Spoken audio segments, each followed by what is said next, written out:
Welcome back, everybody. Going into the last part of today's episode of RollPlay Nebula Jazz, Aurora has a choice to make here. So you can, if you want to, accept the compel I have offered, which is to say your true family is the Alexatronian hive mind, or you can reject the compel, which would mean giving up that fate point, that tasty, tasty fate point you got there, in exchange for maybe standing up to your grandpa. Now the reason why this is dangerous is that once you have no more points, it's compel city for everybody. I think that as he's going through and he's saying, remember, you're a prototype and this is what it means. You're very special. You're special. Yeah. And as he's doing this, because she's heard it so many times, she starts like quoting along with him in a very dull tone. I'm special and blah, blah, blah, blah, blah. I'm the hope for the future. And she goes into like a very robotic tone with it. And whenever he finishes, she finishes. And then as she like backs away from him towards Rex and Quinn, but she sort of has like her hands on her hips and she's like, maybe you're right, Grandpa. Maybe it was a malfunction. That happens all the time, I suppose. And you're right. You're my true family. You raised me, and maybe I am a little different. It's okay. I forgive you. And as she says that, that's when you like Rex and Quinn, and maybe, well, no, Eugene's not there. Rex and Quinn will be able to see behind her back. She has her fingers crossed. Awesome. So you're gonna reject the compel, and yeah. Okay, let's roll sneaky to see if he notices something's up. Okay. It's good. All right, let me roll his careful. Grandpa Saber.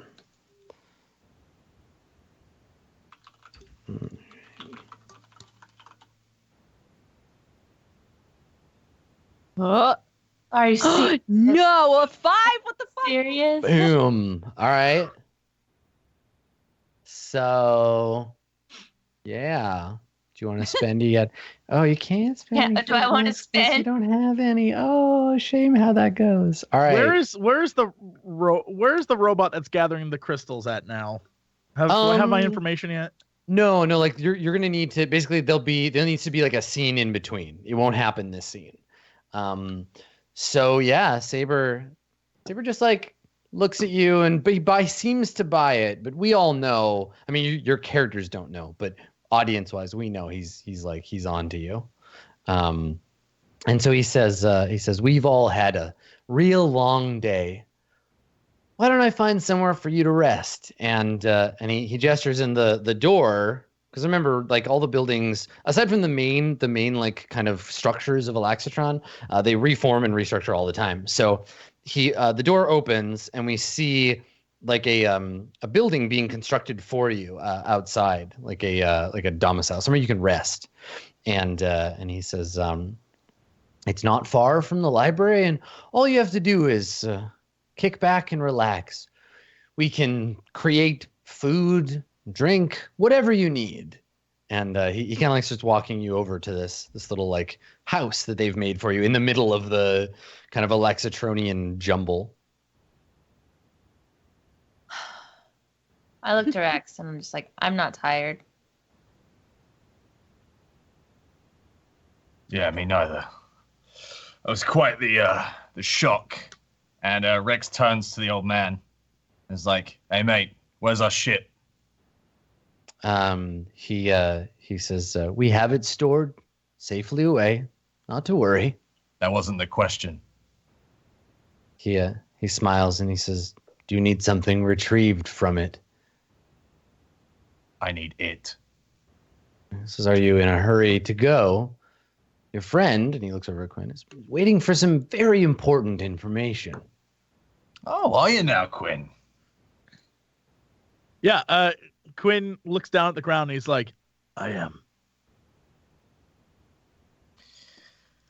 am. Rex is like, well, in that case, I guess we can sit pretty for a few minutes, and then leans into the grandpa and is like, if you fuck with me, Aurora's gonna be my dinner.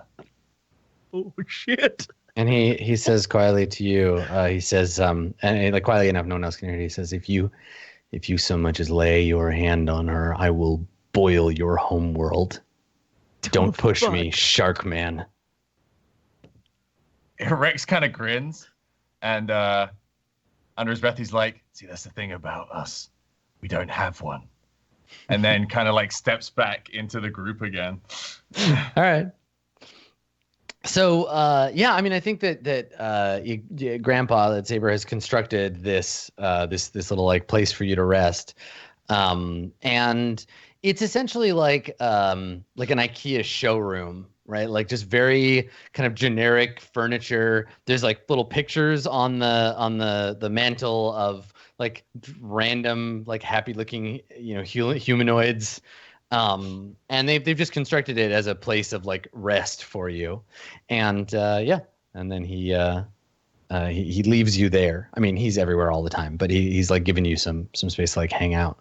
So the four of you are in this little house, and the fridge and the stove and like everything, they all work, and there's food in there, and yeah. Can I say that that as everyone's walking in, you don't really see Eugene, and then there's everybody like sits down on these couches and things, and there's a panning shot that like pans across all of them, and they just look kind of like exhausted and irritated and whatever else, and it gets to Eugene, and he's just trying to sit there like totally normal, but there's a crystal obviously like floating inside his body, like, so So let's roll to see how successful you were at sneaking this out of here. So roll your sneaky. I think if you wanted to just grab a random like library crystal without knowing what's on it, which is pretty much the only thing you'd have the opportunity to do, we'll call it a difficulty 3. okay.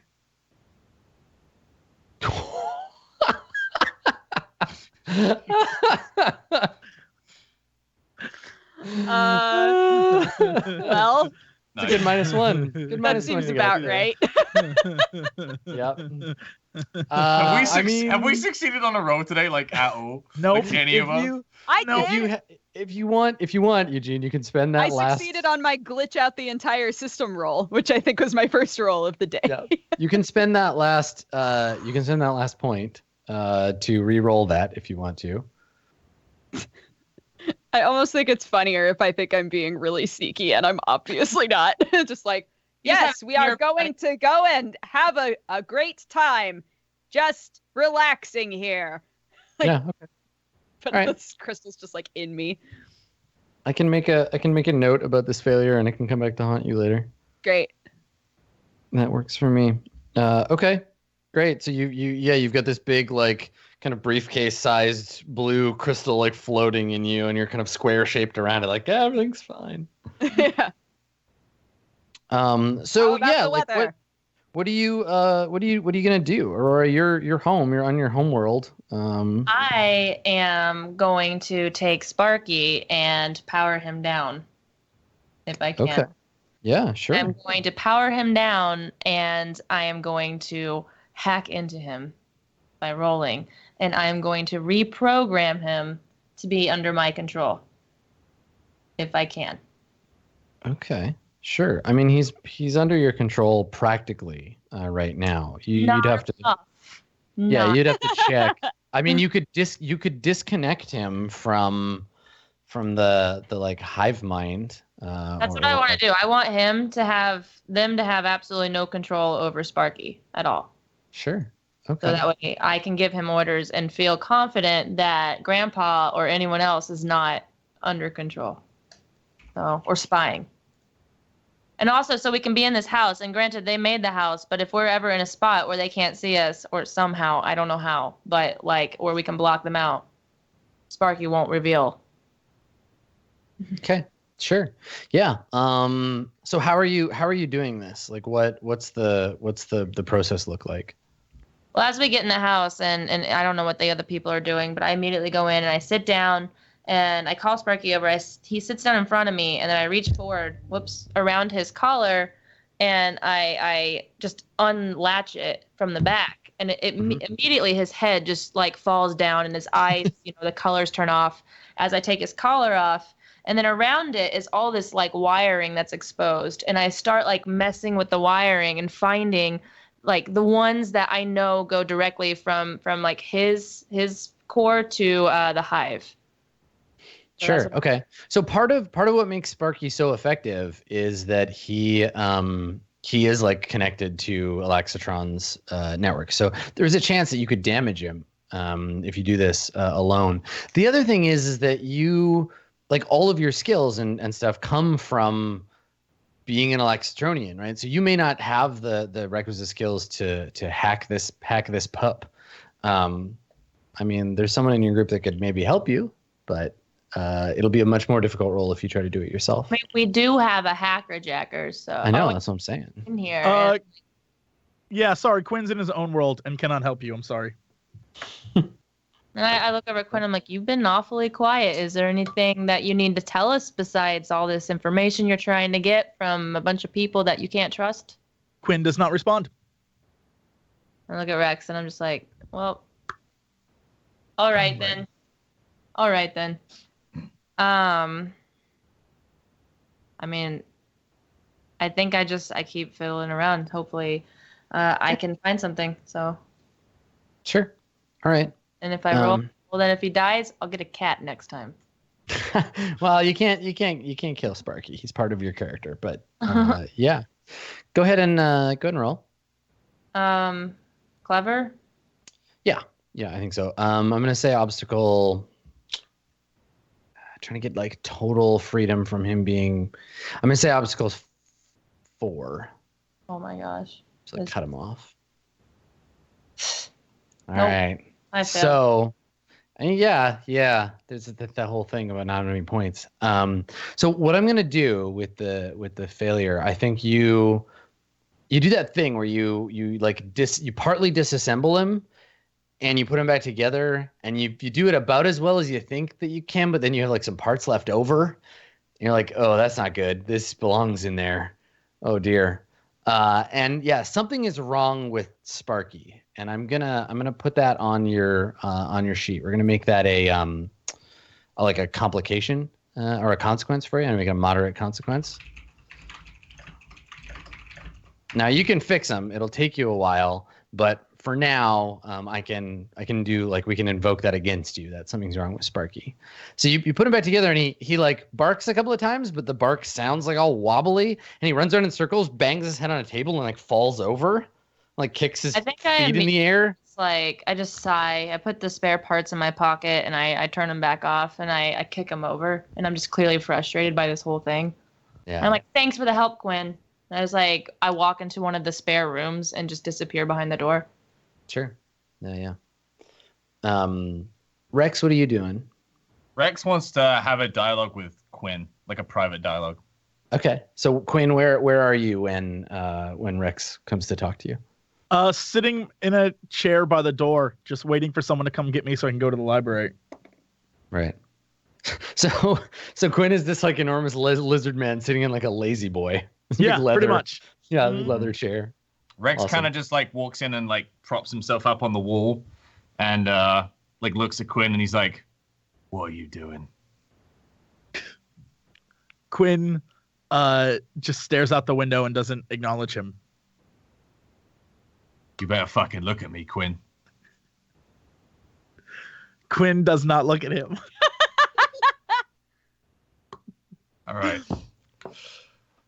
Silent treatment, I understand. I'm going to make this real clear. There's 2 people we came here with unaccounted for. I know where they are, but I do know that you will want a guardian to protect them. And if you value this fucking shit you're keeping quiet over those lizards, so God fucking help you, all right? Because you won't be coming with us. Quinn looks at Rex and says, I am protecting them. Yeah. That's what I thought. So satisfied with getting a response out of Quinn, Rex is just going to fucking leave the room. Yeah. Okay. Yeah, that makes sense. All right. So Eugene, you have a moment alone. Everybody's dealing with their own personal drama. Right. What are you gonna do? What are you up to? Okay. I'm gonna sort of like scooch over to where Aurora is and be like, man, what a day, huh? So Aurora's in. She's gone into one of the rooms and closed the door, but you can like slime under the door. Wait, so did she leave Sparky just sitting there?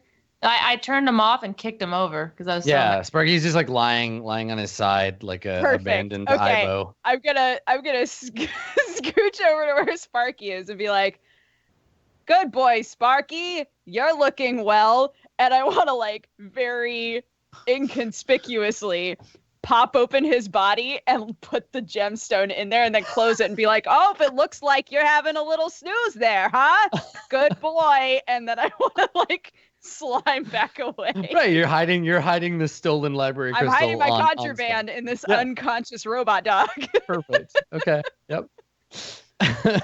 So yeah, you just open them up and just whoop, clink. Yeah. No problem. So, Fine. whoop, Everything's looks fine. like, oh my, okay, never mind. You're very busy, I could tell. I'll just be over here. Awesome. So I guess if you all just spend some time brooding, you don't really like go anywhere. I actually want to roll sneaky. Oh yeah, what are you gonna do? Well, I want to. So there's this person that Aurora knew off planet, and in an undisclosed location that she made friends with, and I want to send a message to this person.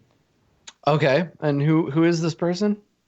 It is someone that had a very romantic interest in her, but she kept saying, "I'm a robot. I don't understand." Like, does not. I don't compute. understand your human boner.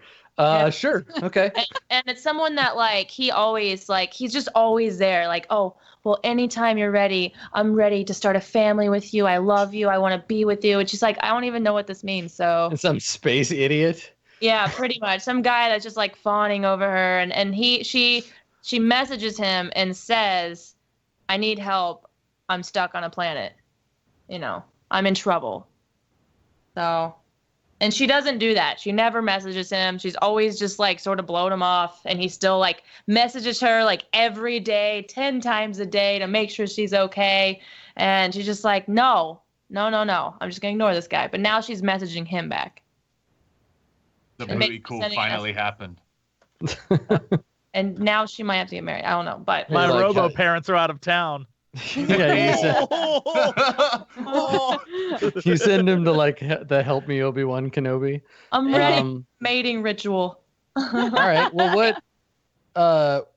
what kind of like he's not a human because is he just like one of the sort of like Star Trekian like funny colored humans with a bumpy forehead? Humanoidian, yeah. I'd Yeah, say exactly. he definitely has like very human features. He looks like a man, but has like really angled like jaw lines and features amongst his cheeks, and his eyes are pure white, and his skin is like a light tinted blue. And What does he do? Like what's his job? Like what does he do when he's not like crying over you? he is an entertainer. So Oh, good. he's someone that like, oh, I'm a man, I don't need anyone. And then he met Aurora and he's like, oh, but I love you so much. And so he has a lot of like high class entertaining to do. And he has a lot of friends, but she's like, I don't know. So okay, so here's his jam. He's a traveling hypnotist. He has a hypnotist show that he does. He goes from planet to planet, hypnotizing people at intergalactic business meetings. His name is Dango Keel, but he goes by the Amazing Dango. Yes, good. And that's his jam. And Aurora, one reason she's being sneaky is because of obviously what she's saying, but two, because she is just completely humiliated by this. She's finally understanding emotion, and she's just like, I'm so embarrassed. I don't want anyone to know. But yeah, so Cool. I will add him to my NPC list. He's a blue magic Mike. The Amazing Dango Keel. All right, he's on my list now. And I guess we'll give him the trouble aspect. In love with a robot. And his high concept is, I guess, a traveling hypnotist.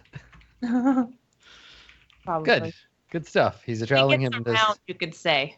He's in love with a robot. He's ready to settle down. He's definitely his highest stat is going to be flashy. Okay, good. The amazing Dango. He's now. You message him, and you're like, I need. Oh my god, his last gig was a tragically ending penguin businessman conference. No. Oh man. Come on, everybody! I hear they hired the amazing Dango. I hear he's quite the dish. Oh, that's so good. Come on, man! I ate the penguin. It's funny. It is funny. I like it. You've eaten a lot of people so far. Yeah, it's a veritable Well, no one this episode, so y'all Not better yet, behave. apparently. Yes, I see. So there'll be an episode in the future where you have to go and rescue him from prison, and it'll be called Dango Unchained. Oh damn, Chad, you are on today. You are on fire. I'm so about it. Cool. Okay, so you've sent off this message to your once and future lover, and so in the meantime, what's I guess you just wait, right? Like, 'cause Quinn, you're waiting for your promised payload. Cool. Okay, so the time passes. I guess there's no real like day night cycle that anyone follows here. There's a sunrise and a sunset, but it's kind of irrelevant. And you all rest, and the next day, I suppose, your doorbell rings. And I don't know, maybe Quinn, you didn't sleep. Maybe you just sat in the chair staring at the door the whole all night. Just stared at the doorway. Okay. So when you go to the door, there is a I think actually Grandpa is there. Saber is there with you, and he has in his hand one of these like crystals, and he reaches out to give it to you. Quinn looks at it and says, "Is this all of it?" Yeah, and he so do you reach to take it, or do you just like look at it? No, I look at it. He says, "Yes, everything we know about Slyn is here." And how do I read it? He says, "Your spacecraft has a viewer.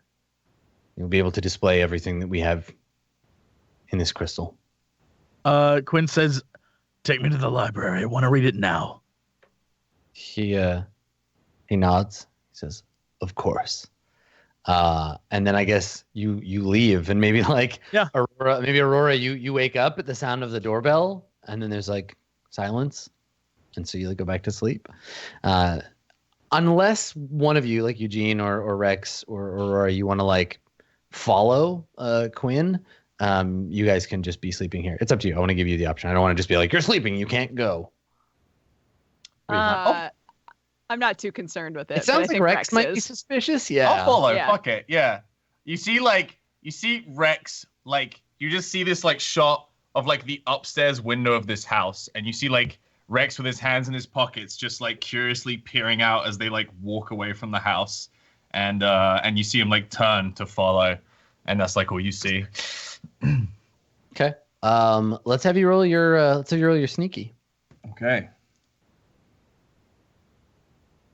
I keep imagining that these crystals, like, you could just pop one end off and there's like a plug. Yeah, you can just like plug something into them. Yeah. So Quinn, you're gonna be opposing with Oh, do we both have like one for sneaky? You're both pretty bad, yeah. You'll be opposing with your careful though, Quinn. And this is me to recognize that he's following us? Yeah, or notice you're being followed. Yeah. Oh, all right. Unless the other option here is, Rex, you can use one of your points if you can compel Quinn not to notice you, right? You could compel him to be too focused doing something else. Sure. Yeah, let's do that.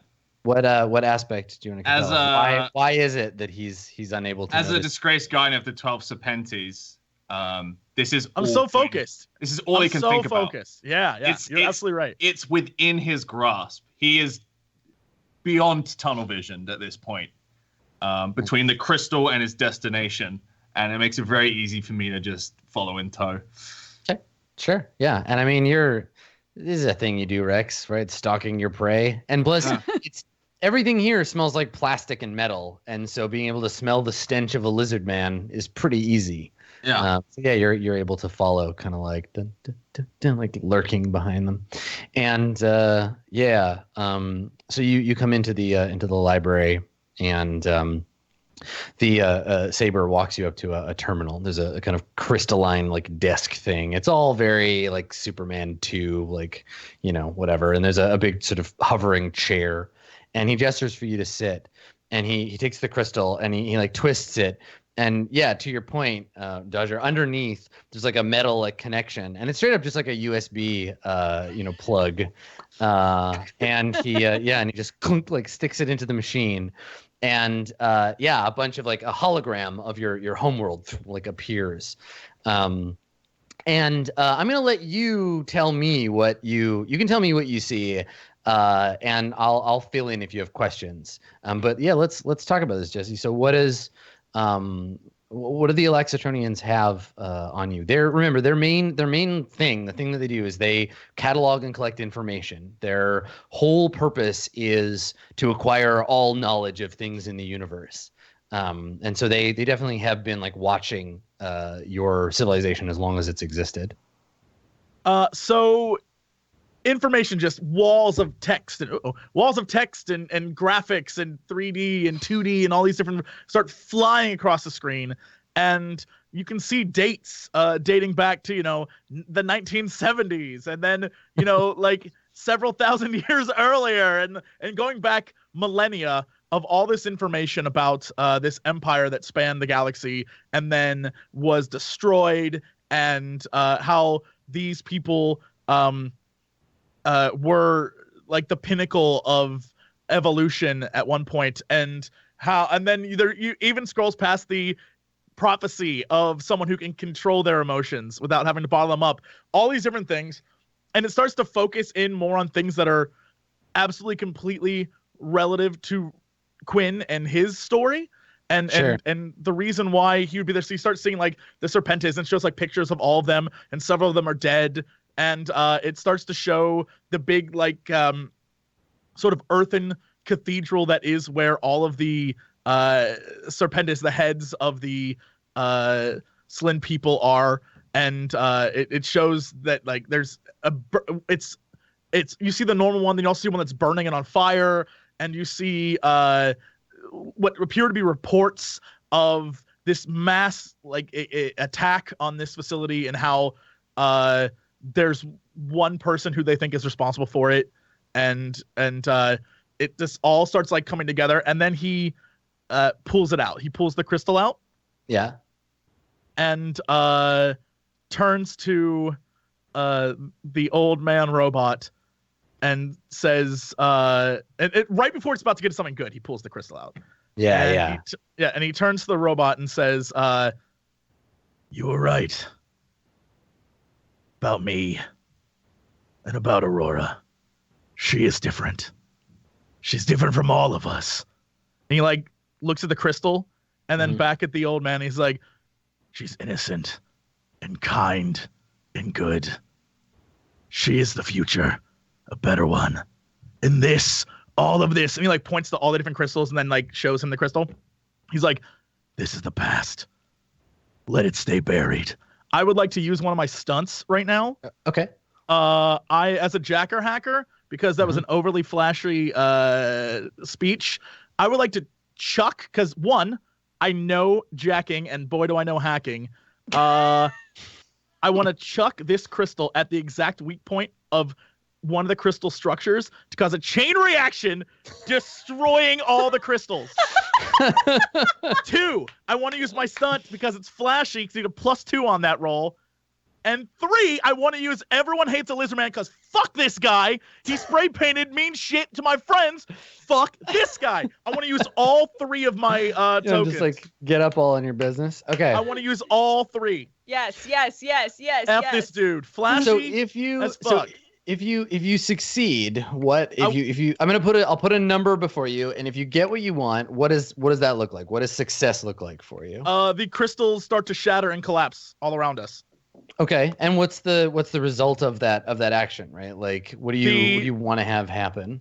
I basically want to destroy their The loss this of at least. data. Yeah, the complete and total loss of all their data, because that's all they care about.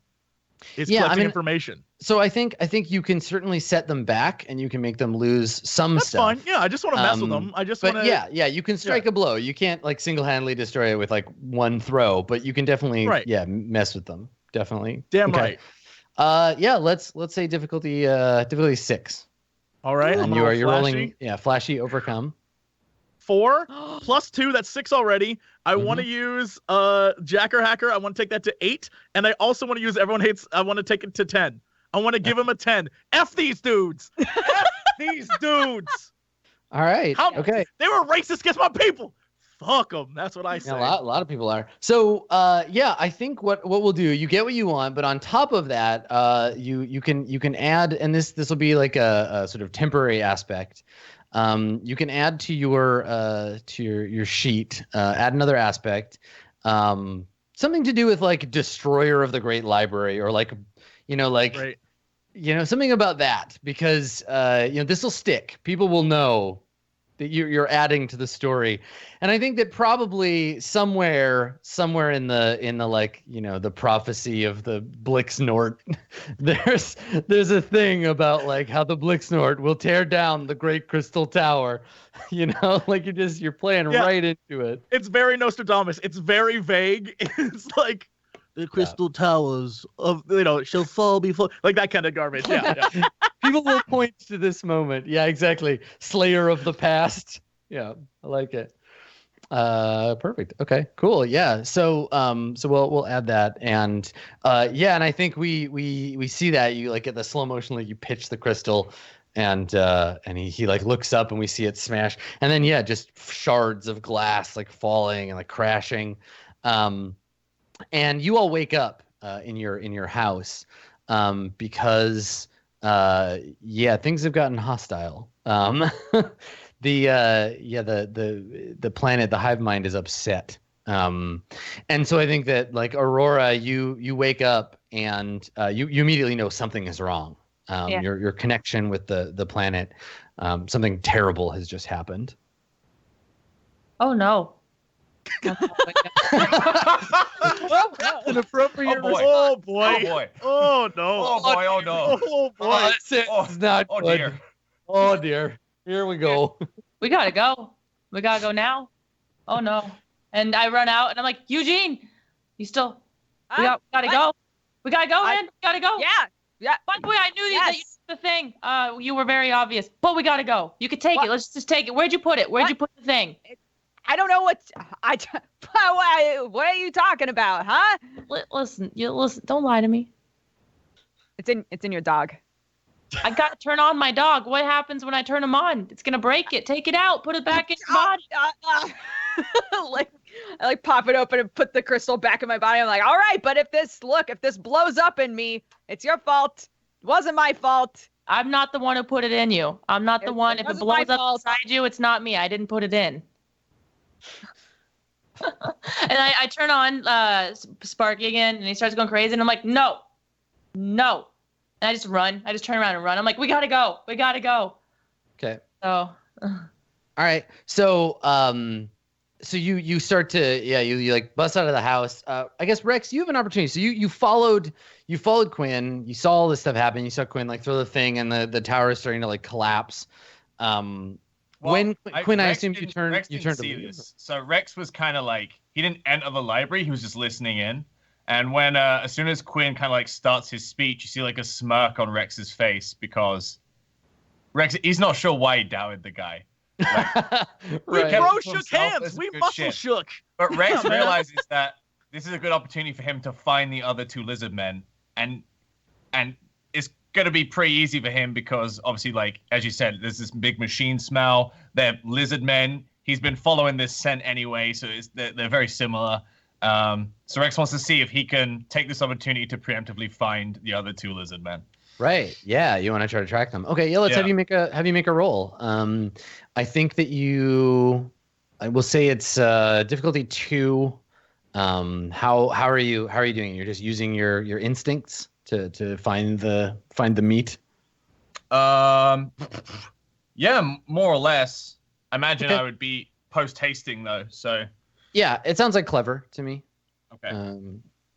Yeah. To try and track them down. Okay, yeah, you're fine. They're not hard to track.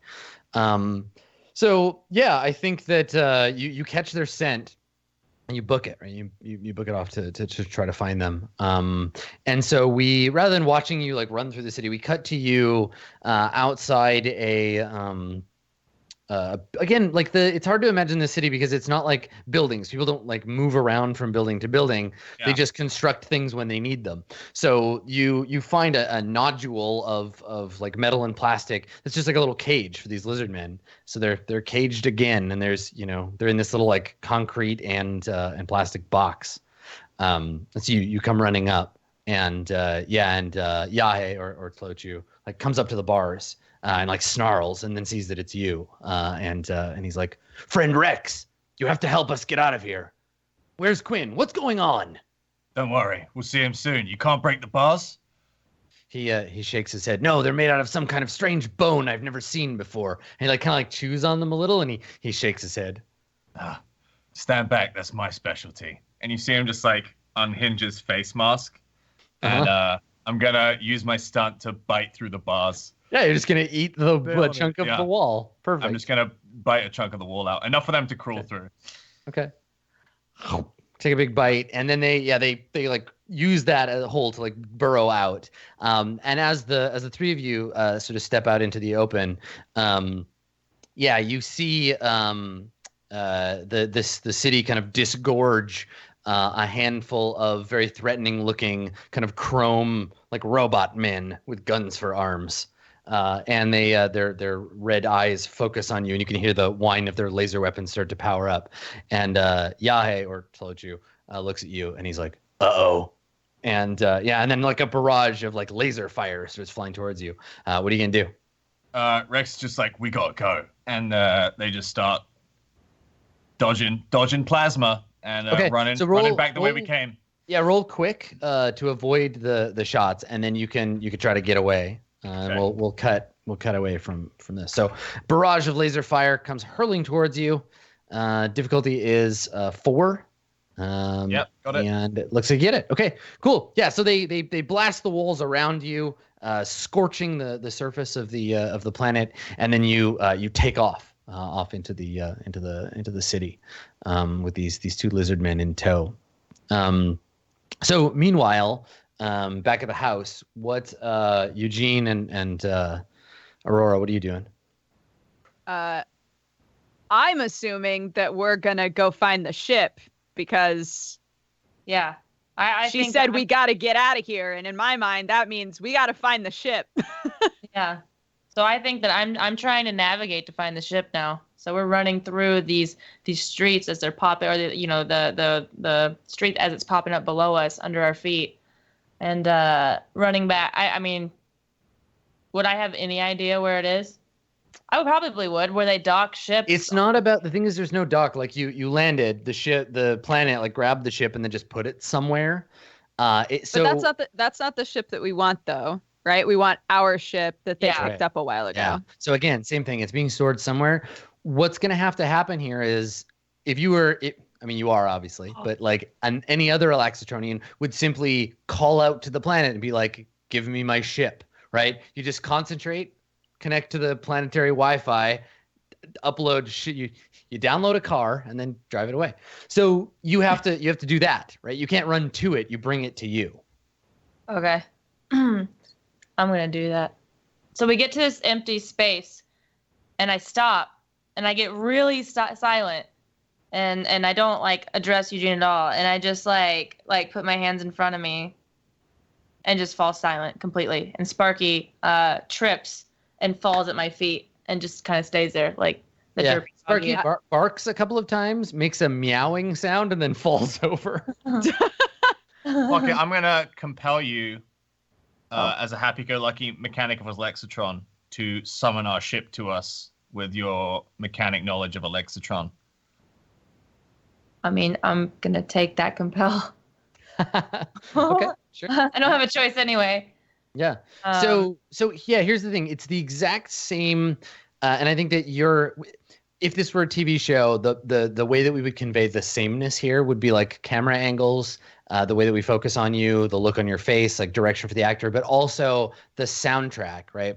So whatever the theme that was playing before, when you were using your mind to manipulate the space of the simulation, it's the same discipline. So we get that kind of Alexitron theme start to play into the soundtrack as you close your eyes and reach out with your hands. Yeah. It's like the Tron soundtrack. Yeah. I was gonna say, like at first, you hear Eugene's voice just like, "What are we doing? Are you doing something? Is this?" But then as the music swells and she gets more into the zone, it becomes kind of like his voice is underwater and it just slowly like dissipates, like she's meditating through it. The hair floats up around her and stuff like this, like wind that there's not a wind, but it still does it. Totally. Yeah. Little shocks of like teal lightning kind of like jumping from the planet's surface to your hands. Yeah. Cool. Okay. So you want to try to summon, the ship? I'm going to download the ship. Okay. All right. Let's have you roll forceful, because you're forcing your will on the planet. And I'm going to say it's difficulty, -1. No, not -1. Difficulty 3, let's say. Oh my gosh. Oh All my right. god. That's okay, because thanks to your good friend Sam, you have a fate point. And I can use it to get 3. Do I have to break even or re-roll? If you break even, you'll get what you want, but something more complicated will occur, right? It's like there'll be a cost. I'd do that personally. I'm gonna do that. I'm gonna take my 3. I've not been rolling well today, so. So what aspect are you going to invoke? I'm gonna invoke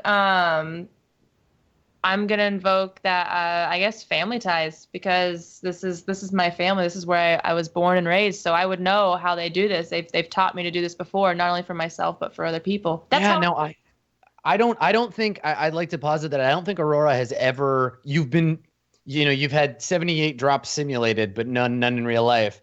I think you've never been able to manipulate Alexitron the way every other Alexitronian has before. You've spent all these cycles in simulation learning. You remember, we get a cut to you as a kid in your like house with your grandpa, and he's sitting across the table from you, and there's like a Rubik's cube floating in front of you, and you're like gripping the table, this little pudgy little kid hands, focus on it, and it's like floating and like turning slowly, and then it just breaks and falls apart, and you start to cry, and he like pats you on the back, and then we get a couple of these shots of you like doing these things, like fixing your bike and like doing things, reconstructing Sparky, and slowly getting more and more proficient in the virtual space as your character ages closer and closer to real life. Then we see you, and yeah, you're straining and suffering, teeth gritted, and we start to see the perfectly flat chrome surface start to like crack, and bits of a square shape like lift up and open, and the surface of the world starts to change for you. Like you start to open it up and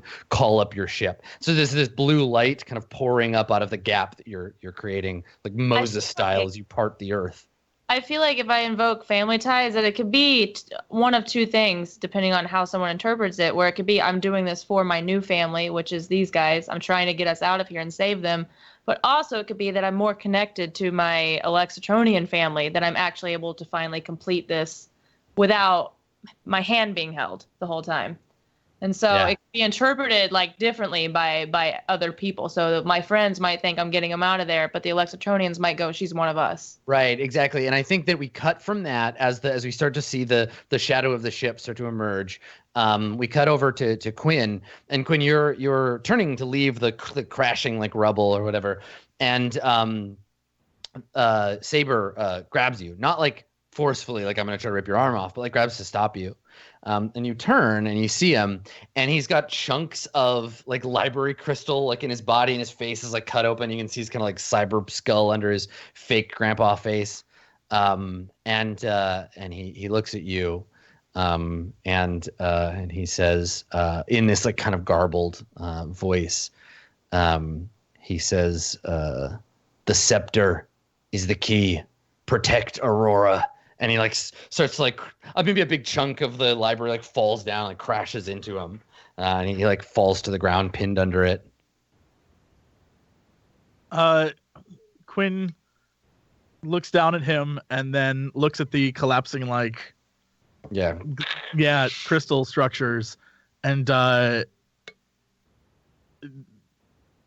he sees it all collapsing, and then before he turns to walk away, he says, I'll protect it and her, because that's what you do for family. And he turns around and walks away, walks out. Oh, it's just shit. Vin Diesel Quinn! Yeah, and then he gets in Quinn Diesel! He gets in his neon orange that's gonna be Lambo good and fun drives today. off. Yeah, Gets in his 12-second car. in his Lambo, and he drives off like, Fucking and then it's Vin like, it's Diesel. been a long road, right? And then and I drive off as shit's crumbling in the background. All about it when I see you again. You see Grandpa's Damn hand right. just like reach That's up. it, yeah.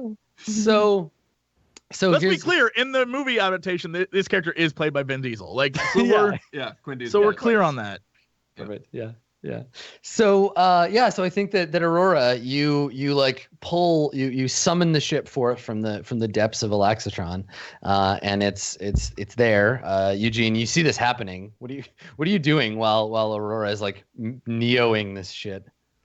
I think it's just like a ramble, because when she first stopped, it was, what are we doing? Why are we stopped? We need to get to where the ship is. Do you know where the ship is? Do you not know where the ship is? And then, like, as I start to see her hair start to rise and, like, electricity start to... Okay, apparently you're doing something. You seem busy. You seem very busy doing a thing. I'm going to assume it's a good thing. Is it not a good thing? Do you need help? How do I know? Excuse me. Does anybody know? And then, like, I see the ship start to slowly, like, rise up. And I go, oh, there's the ship. Oh, shit. I always had faith in you. I knew you were doing a thing. Yep. All right. That's my girl. That's Aurora. She's doing a thing. And that's like good at this. Aurora, we look at Aurora and she's gone like full Jean Grey, right? Like her eyes are that like blue electric color, and there's like lightning flickering around her as the chorus music swells. She's like Luke Skywalkering the ship up out of the thing. I guess Luke failed to. She's Yoda in this instance. Yeah. lifting the ship up, and as it's being lifted up, like she's not using telekinesis. She's just commanding the earth to disgorge it for her. All of these like silver panels can like close up underneath it and just like push the ship up towards you, and then there it is. This is when I think, because it's like a movie, Rex and Quinn and the others, you all arrive on the scene at the same time, kind of stage From right like and different left. directions. Yeah. Exactly. Yeah. And and so you're all there, and then Aurora, when you're done, what happens? Do you collapse to your knees? When are you expended, or are you like kind of high on the power? I feel like finally when the lightning falls and my hair is like calm once again, and then all of a sudden I like zap back into the moment and I still hear Eugene. I'm like, wait, what? What'd you say? Are you okay? and then it's just like this like overwhelming calm as she just starts walking towards the ship, and like this very just mysterious, or like she had a newfound no emotion, just like she's connected to the planet for the first time ever and been able to will it. And so now it's like this weird, I don't know, like she's connected to the hive now. But in a sense of I took control. Yeah. So, and I Cool. will. You've got like a calm. Nice. Yeah. Okay. Cool.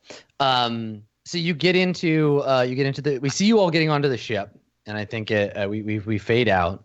But before we end the episode, there's another scene that I would love to do with just Eugene. So, Eugene, you guys are in hyperspace. We can figure out where you went and what the next plan is, for the next episode. But you have a moment. We see Eugene in a moment alone, and I imagine what does your room look like, Eugene? Oh, my room, I think we discussed this before, like maybe on the very first episode. I have a very small room, but it has lots of like It looks almost like a jeweler's study. Like there are That's lots right, of little yeah. magnifying glasses and things so that I can really inspect the treasure that we find when we're out gathering stuff. Yeah. So I think what we see is we see you at your desk, and you have a little holo projector in front of you, and you finally got some time alone. Everybody else is away. You're all sneaky, like lock the door, and you're looking at the information that you stole from the library before it was all like smushed up. Right. So we see in front of you this what looks like it's like a metal kind of, or like a complicated looking like sphere device. It's like the blueprints for this little device, and it's got a like a kind of keyhole or something on one side, and it's running a diagram here, and it shows this little sphere, and it shows the Agaran, the like scepter of ascension. And we see the scepter get like inserted into the sphere, and like it turns. So we just see it kind of like float in and like turn. The sphere starts to glow, and the little like shot pulls away, and you see a like a Mingasi like warship, like the capital fleet ship. Like this was like the prince like his own personal battle cruiser, but these are like modifications to it. And it starts to bring up all of these modifications they've made, and you realize that the Scepter of Ascension is the key to activating this like powerful weapon, this like star killer weapon that the Mingasi Imperium have like commissioned from the Alaxatronians, and you have the plans for it now. The weapon was built and used, and then some Agarans stole the scepter and tried to sneak it away. So they can't use the weapon, but contained in here is like a bunch of information about the like military capability, and like this thing is bad news. This is like planet killing bad. And so you like have these plans now, and you're like, yep. So what do we see you, Gene, do when you realize what you've got? It's like a it's like an after the credits sort of a thing, and then you just kind of see like almost the silhouette of Eugene with like a slight green glow, and then like all of these plans start to pop up in this death machine, and then like I have like a little one of those little magnifiers that you would put in your eye, like squished in part of my face, and right. I'm like looking up at it, and it just drops down, and I go, oh boy, and it cuts to black. Yeah, exactly. Oh boy, clunk. Nebula jazz. Yeah. Awesome, cool. And then roll credits. You see and the ship lift off, and then like Boys Are Back in Town starts playing as we like jet off out of like the stratosphere of the planet. Yeah, awesome. Cool. Well, that was a good one. The breakneck pace at which things occur in this show never ceases to amaze me. It was so awesome watching people be like, "I was gone for like 10 minutes. What the fuck is going on?" Yep. We have a very drastic case of like, this is really cool. Fuck, what's the next cool thing? Okay, next cool thing. Next. We just stay at 11 all the way through. School drama to like suddenly we are in the Matrix. Yeah. Like within a second. Good stuff, everybody. So cool. Let's do some shout outs, and then we'll go and record our Patreon video. You wanna start us off, Dodger? Sure. Hi everybody. I'm your friendly neighborhood slime, Eugene, and I'm so glad that we got to continue this narrative that we started from last episode, because I think that it went in such a good direction. But yeah, if I do YouTube, I do streaming, I'm on the social medias. I would love it if you would come and hang out with me, and otherwise see you on the next episode of Nebula Jazz, because it's awesome and you should watch every episode. Awesome. Thanks, Dodger. Sam, you want to go next? Sure. What's up, guys? I'm Sam. You know me as Strippin. I play games over on twitch.tv/Strippin. I've been playing Tukiden 2 this week, which is a lot of fun.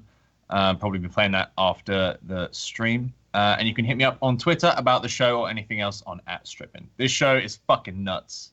And I love it. Thanks for having me. Good stuff. Jesse?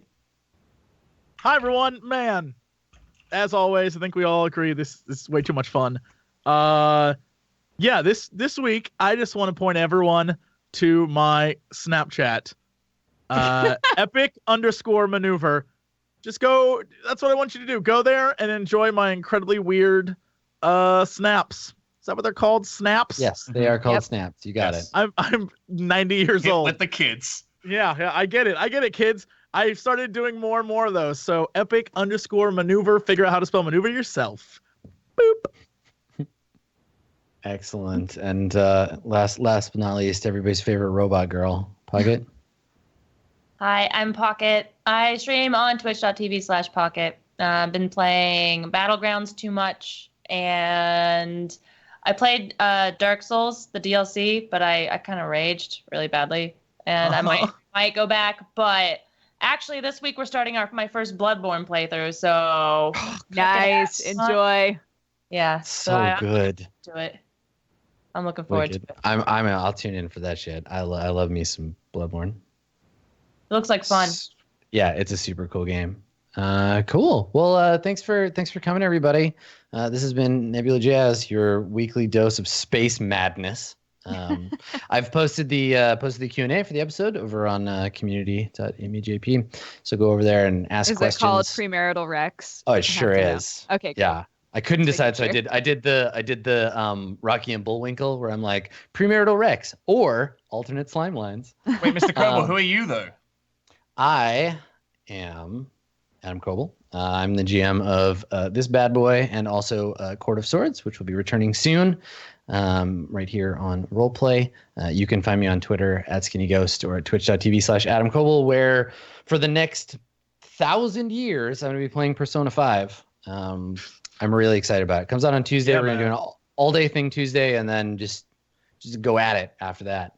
You can also find me GMing over at Roll20 app as well on Thursdays and Fridays. So I'm all over the internet. Just come hang out.